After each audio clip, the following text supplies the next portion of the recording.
अक्कलकुवा तालुक्यातील भगदरी येथे एका घरात वन विभागाच्या पथकाने छापा टाकीत बिबट्याची कातडी जप्त केलेली आहे। यासह 6 संशयित आरोपींना देखील ताब्यात घेतलेले आहे।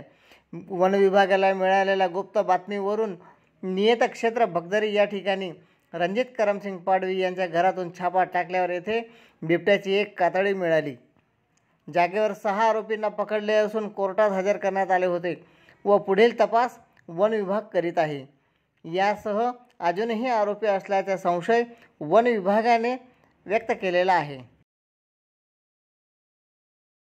CF नीनू सोमराज व WCCB मुंबई पथक यांच्या मार्गदर्शनाखाली काठी तालुका अक्कलकुवा येथील वन परिक्षेत्र अधिकारी तपास करीत आहेत। या कार्यवाही प्रसंगी तळोदा, अक्कलकुवा, खापर, मुलगी, काठी वन परिक्षेत्र विभागाचे अधिकारी व कर्मचारी तसेच नंदुरबार जिल्ह्याचे वनपाल वनरक्षक यांनी ही कारवाई सापळा रचून यशस्वीपणे पूर्ण केलेली आहे।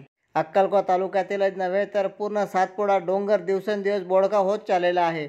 या ठिकाणी जंगल पूर्णपणे नष्ट झाल्यामुळे पुन्हा जंगल उभे राहावे, वनराई उभी राहावी यासाठी वन विभागाने व शासनाने प्रयत्न करणे गरजेचे आहे। यापुढे बिबट्यांची संख्या कमी होऊ नये व हिंस्र प्राण्यांची संख्या देखील कमी होऊ नये करिता वन विभागाचे वनरक्षक व अधिकारी यांनी पुढच्या दऱ्याखोऱ्यात घिरट्या मारणे गरजेचे आहे व जंगली प्राण्यांची हत्या करण्यास कोणी धजावणार देखील नाही।